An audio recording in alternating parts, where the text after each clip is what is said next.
Welcome to the deep dive. Today we're diving into something practical and maybe a little bit explosive flame detection systems. We're talking about the tech that keeps, oil rigs from becoming gigantic bonfires and chemical plants from turning into like scenes from an action movie. Right. You've brought us a fascinating stack of resources on this, technical specs, diagrams, even some insights into that cutting-edge fire and gas mapping. Yeah. So no pressure, but you're basically our resident fire safety guru today. I'll do my best. This technology is way more fascinating than people realize. It's a blend of physics, engineering, and a deep understanding of how different materials burn. See, this is what I love about these deep dives, always learning something new. The source from msasafety.com starts with the basics, optical flame detectors. Yeah. Sounds pretty straightforward, but how do these things actually see a fire? It all comes down to radiant energy. These detectors are incredibly sensitive and are calibrated to detect the specific wavelengths of light, whether it's infrared, visible, or ultraviolet, that are emitted by flames. Okay. Think of it like a fire's unique fingerprint. Okay, that makes sense. But fires are different, right? I mean, a campfire is different from a gas stove. That's a great point. A wood fire crackling in the fireplace, a gas burner on the stove with that blue flame, they all have distinct radiant energy signatures. Yeah. So choosing the right detector isn't as simple as picking one off a shelf. It's definitely not a one-size-fits-all situation. So how do you know which detector is right for the job? Well, the source dives into two main types. Multispectrum infrared, MSIR, which I'll admit sounds like something straight out of a sci-fi movie. It does have a certain ring to it, doesn't it? Right. They're pretty high-tech. MSIR detectors utilize multiple infrared sensors. It's like having multiple sets of eyes, making them incredibly effective for covering large areas. However, and this is important, they do have a weakness.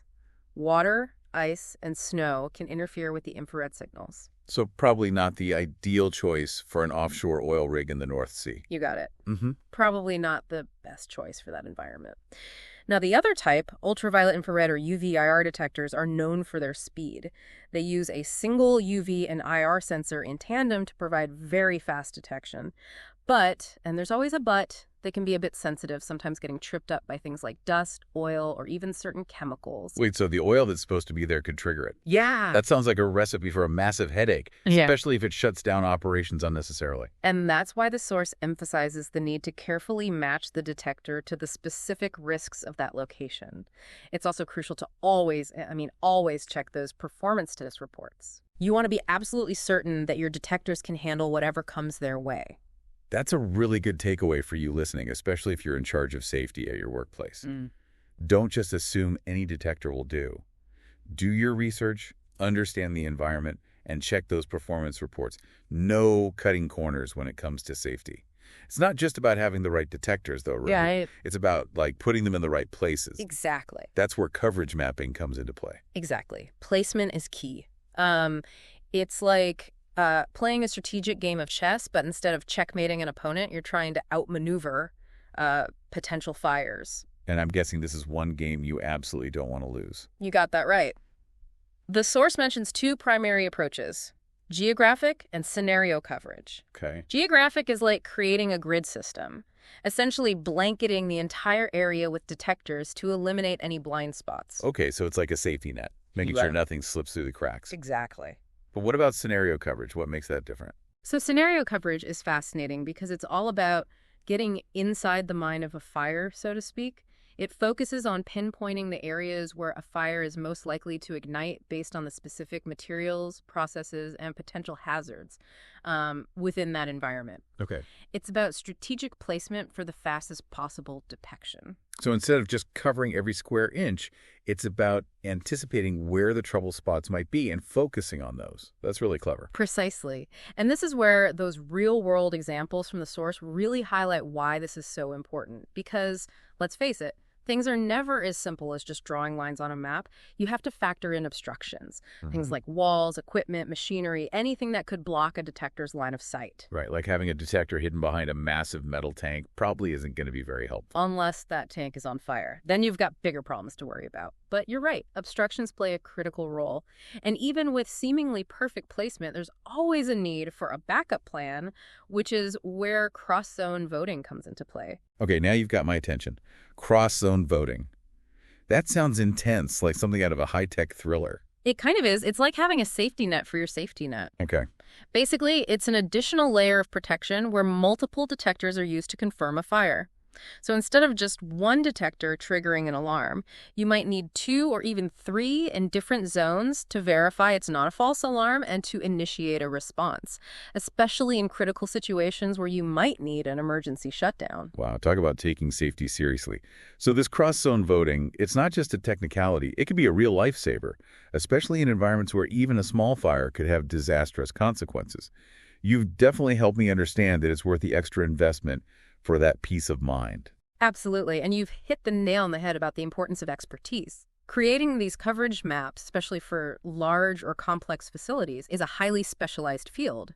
You need someone who understands not only the nuances of fire behavior, but also the strengths and limitations of different detector technologies and how they interact with the layout of the facility itself. Which brings us to the really fascinating stuff, fire and gas mapping services.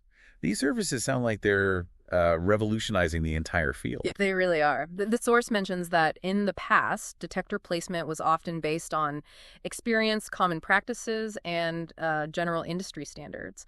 But fire and gas mapping services are changing the game entirely by incorporating advanced technology and sophisticated data analysis into the equation. So less guesswork and more precision. Tell me more, because this is right up my alley. Less guesswork, more precision. That's music to my ears. So how does it actually work? Are we talking about some supercomputer crunching numbers to predict the future of fire hazards? It's not quite a crystal ball, but you're on the right track. These services utilize powerful software and modeling techniques to create incredibly detailed maps. And get this, they factor in all sorts of variables like the types of flammable materials present airflow patterns, even potential ignition sources. Hold on, are you saying they can actually predict where a fire is most likely to start before it even happens? That's incredible. In a way, yes. By analyzing all of these factors, they can pinpoint those high-risk areas with remarkable accuracy. But here's the best part. By identifying these high-risk zones, they can then optimize the placement of detectors for maximum coverage, all while potentially using fewer detectors overall. So it's not just about enhancing safety, but also about maximizing efficiency. I bet that's a huge selling point, especially for companies working with tight budgets. Yeah. They get to improve safety and potentially save money in the process. Win-win. You hit the nail on the head. And speaking of efficiency, the source mentions these fire and gas mapping reports provide some seriously impressive information beyond just those maps. Okay, now I'm really intrigued. What kind of information are we talking about? Spill the tea. Well, first and foremost, you get those highly accurate detector placement maps we discussed. But on top of that, you also get things like detection coverage factors for each zone assessments of any residual risk that might still exist. And here's the kicker. 3D software visualizations of the entire system. Wait, hold up. 3D visualizations? Now that's what I call next level. It's like something straight out of a spy movie, seeing these potential fire and gas plumes mapped out in virtual space. I suppose it does sound a bit dramatic, but you're right, it really highlights just how advanced this technology has become. We're moving away from those educated guesses and stepping into the realm of data-driven decisions, and that's a game changer for fire safety. This has been an eye-opening deep dive. I'm feeling a lot more knowledgeable about flame detection systems and maybe a little paranoid about my own smoke detector placement at home. That's a good takeaway for everyone listening. Fire safety is something we should all be thinking about, whether it's at a massive industrial plant or in our own homes. Absolutely. And on that note, here's something to ponder. You mentioned how these systems are all about that early and fast detection.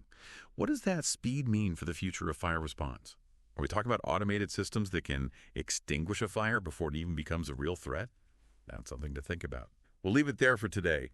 Thanks for joining us on this fiery deep dive. Stay curious, stay safe, and we'll catch you next time.